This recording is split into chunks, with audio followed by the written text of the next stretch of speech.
Hello friends नमस्ते।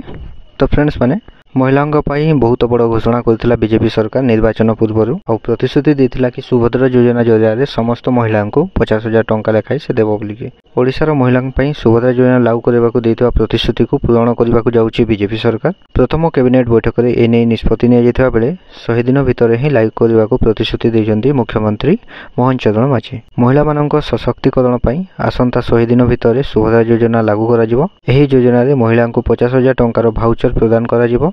ए नहीं संपूर्ण गाइडलाइन प्रस्तुत करने को महिला और शिशु विकास विभाग को निर्देश दि जा सारी। सुभद्रा योजना कौन एमती लाभ उठाई पारे क्यों मैंने योजना लाभ उठाई पारे आसतु जाना। ओडिशार महिलांक सुभद्रा योजना कार्यकारी करा प्रति महिला को 50,000 टंकार कैश भाउचर मिलिबो।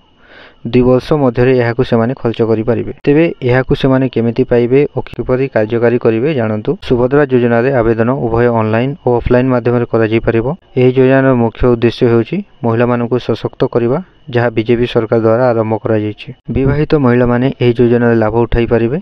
एही योजना रे महिला मानकु 50,000 टंकार कूपन दिया जिवो। सुभद्रा योजना रे मूल लक्ष्य होउछि समाजर महिला स्थिति को सुदृढ़ करबा एवं सेमानकु आर्थिक स्वाधीनता प्रदान करबा। एही योजना रे आवेदन करबा पई विभिन्न दस्तावेज आवश्यक, जेपरिक आधार कार्ड, बैंक अकाउंट, ठिकाना प्रमाणपत्र, mobile number, passport photo, income certificate, ration card ये सब थिले आपण माने अप्लाई करि परिबे। एही योजना लाभ उठाइबा को हेले हिताधिकारी ओडिशार बासिंदा होइतबा आवश्यक।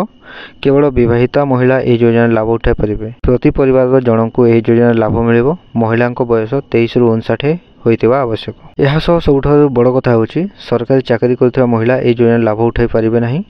परवर्ती समय अंगनवाड़ी कर्मी को एही योजना रे शामिल करा जिबाकु योजना करा जायछि।